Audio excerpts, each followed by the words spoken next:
Yo! Coucou les copains, ça fait longtemps qu'on ne s'est pas vu. Aujourd'hui on se retrouve pour parler d'un nouveau sujet qui est comment faire jouir une femme.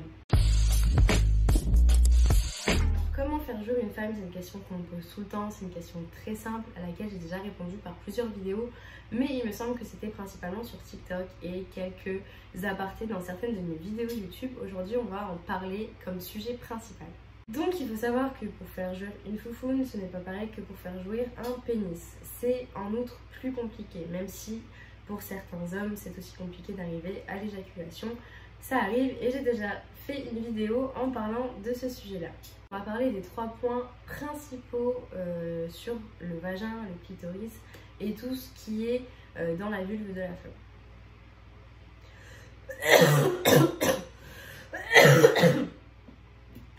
Je sors d'une rhinopharyngite, si je ne me trompe pas.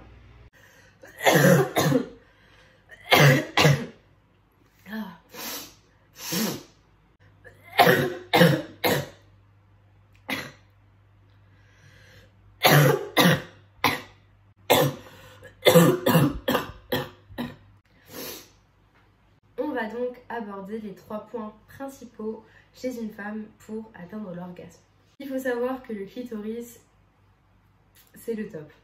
Qu'est-ce que c'est qu'un clitoris? C'est un organe en fait qui entoure le vagin, qui va être donc plein de terminaisons nerveuses, plus de 8000 si je ne me trompe pas, corrigez-moi si je me trompe. Et du coup ce clitoris qui entoure le vagin a aussi un gland du clitoris qu'on appelle tous le clitoris, mais en réalité c'est le gland du clitoris, le petit bout apparent du clitoris qui est du coup sur l'extérieur de la vulve et que l'on peut tripoter. Il faut savoir que comme tous les glands, c'est assez fragile. Donc c'est pour ça que c'est très connu de lécher le clitoris parce que la langue c'est quand même un objet de plaisir qui est très doux, très agréable, lubrifié, etc. Et donc ça pose pas souvent de problème. On va dire que c'est toujours plus agréable que les doigts qui sont parfois rugueux, surtout ceux d'un homme, par exemple quelqu'un qui va travailler sur des chantiers ou choses comme ça, les doigts sont plus rugueux. Ceux qui vont à la salle, par exemple, vous avez de la corne en fait sur les doigts, ce qui fait que c'est beaucoup moins agréable qu'une langue sur notre organe qui est un des plus fragiles. Comme le vôtre d'ailleurs. Je pense que vous n'aimeriez pas que quelqu'un avec de la corne sur les doigts vienne vous frotter le gland, ok? On est d'accord? Non?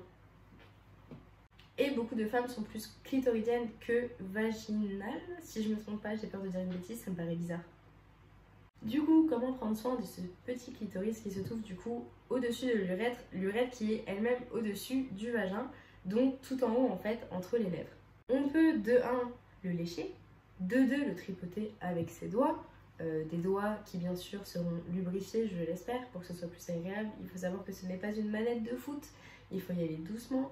Et si votre partenaire vous demande d'accélérer ou qu'elle n'a pas envie de vous le demander, vous pouvez lui demander est-ce que tu veux que j'accélère, comment tu veux que je le fasse, etc.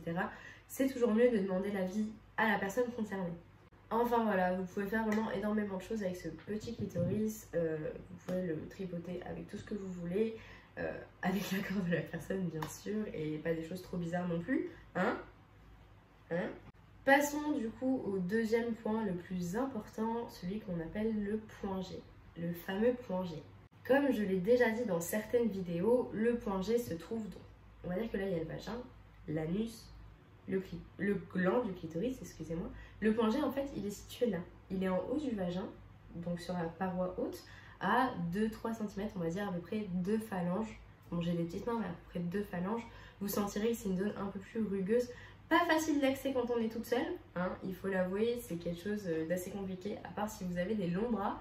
Vous, messieurs ou mesdames, qui feront plaisir à cette personne, il faut savoir que le point G en fait est directement relié au clitoris. Si on est un peu logique, c'est vraiment 2 points qui sont pas très loin l'un de l'autre en fait, et qui du coup jouent ensemble. Donc si vous faites par exemple un cunnilingus, n'hésitez pas à mettre un petit doigt et à tripoter ce petit point G qui est situé juste à côté du clitoris de là où vous êtes en train de lécher, donc c'est pas une zone difficile d'accès quand c'est quelqu'un d'autre qui vous le fait.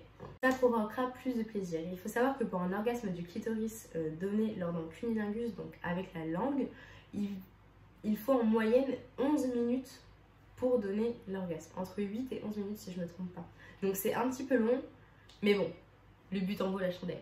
Une fois que le gland du clitoris a joui, je peux vous dire que tout le clitoris entier, donc c'est-à-dire tout celui qui entoure le vagin, il va être chaud. Il va être chaud sa mère, donc votre partenaire, elle va forcément prendre du plaisir au max. Vraiment au max. Donc n'hésitez pas quand vous mettez des doigts à votre partenaire, quand vous doigtez votre partenaire, à tripoter principalement ce point là qui est vraiment un point très érogène dans le vagin, un des points les plus érogènes d'ailleurs. Il y a pas mieux que ça et c'est pour ça que le point G a une aussi grande réputation. Et c'est aussi bien lors des positions sexuelles de faire en sorte que votre pénis frotte sur la paroi haute du vagin afin que ça frotte bien sur le point G et du coup ça donne du plaisir à votre partenaire. On va passer au troisième point qui est la zone A. C'est une zone dont franchement j'entends pas beaucoup parler. C'est une zone qui n'est pas aussi connue que le point G, c'est certain, mais c'est quand même une zone très érogène dans le vagin. Où se situe la zone A? En fait là, on repart sur le vagin, hein, ça c'est voilà, c'est un vagin. Donc le point G est là, le gland du clitoris est là, l'anus est là. Et en fait, la zone A, elle va se situer dans le fond, sur la paroi haute toujours, à côté en fait du col de l'utérus. Le col de l'utérus, vous pouvez le sentir par une espèce de boule au fond de votre vagin.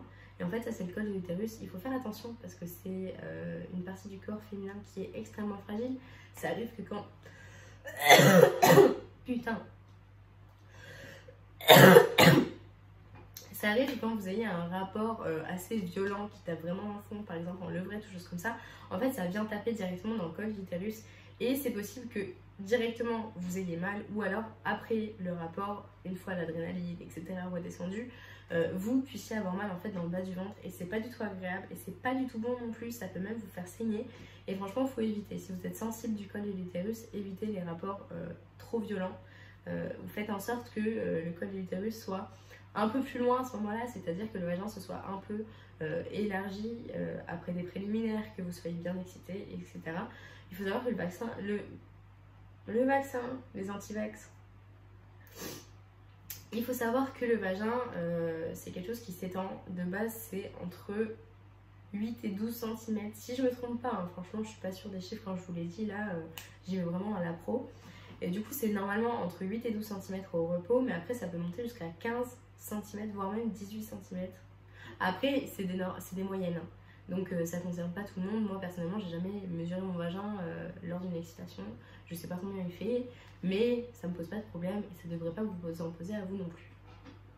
À part si vous avez des rapports sexuels avec un pénis vraiment très long, ce qui du coup pourrait poser problème à votre partenaire parce que l'entièreté de son pénis ne peut pas entrer.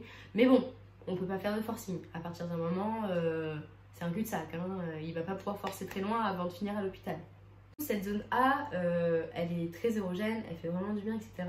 Mais il faut faire attention parce que le col de l'utérus c'est juste à côté. Donc lorsqu'un rapport fait que le pénis va vraiment jusqu'au fond, donc jusqu'à la zone A, il faut faire attention à pas y aller trop fort pour pas que ça tape dans le col de l'utérus. Ça peut vraiment faire mal et ça arrive souvent en levrette ou alors en missionnaire avec les jambes relevées. Donc vous savez les jambes... Je vais pas vous montrer parce que je suis en culotte. Ok? Oui. Le plan n'est plus le même, mais en fait mon téléphone vient de tomber pendant que je toussais parce que j'ai ma jambe qui est appuyée sur le meuble où se tient mon téléphone. Voilà. Vous avez pas eu ma culotte. On a fini avec les 3 zones les plus érogènes chez la femme. Au niveau du vagin, bien sûr. Après, vous avez toujours le cou, les seins, etc. D'ailleurs, il faut savoir que les seins, c'est pas uniquement les tétons qui sont très sensibles. Donc, faites de cette information ce que vous voulez. D'accord ? Donc voilà, pour votre prochain rapport, si vous voulez faire jouer votre copine, vous savez comment faire. Il faut prendre du temps, bien sûr, parce que c'est pas forcément aussi rapide que chez l'homme. Pour la majorité, bien sûr, c'est encore des moyennes, ça concerne pas tout le monde. Sinon, je n'aurais pas fait une vidéo sur comment éjaculer plus vite, parce que ça arrive à certains. Voilà. J'espère qu'avec cette vidéo, vous pourrez donner du plaisir à votre partenaire. N'oubliez pas le clitoris, le point G et la zone A. N'oubliez pas de laisser un petit like et de vous abonner pour plus de vidéos. J'en ai fait plusieurs, il y en a qui vont sortir très bientôt. Donc voilà, si vous voulez rien rater, abonnez-vous, ça ferait toujours plaisir. Je vous fais de gros bisous, à la prochaine.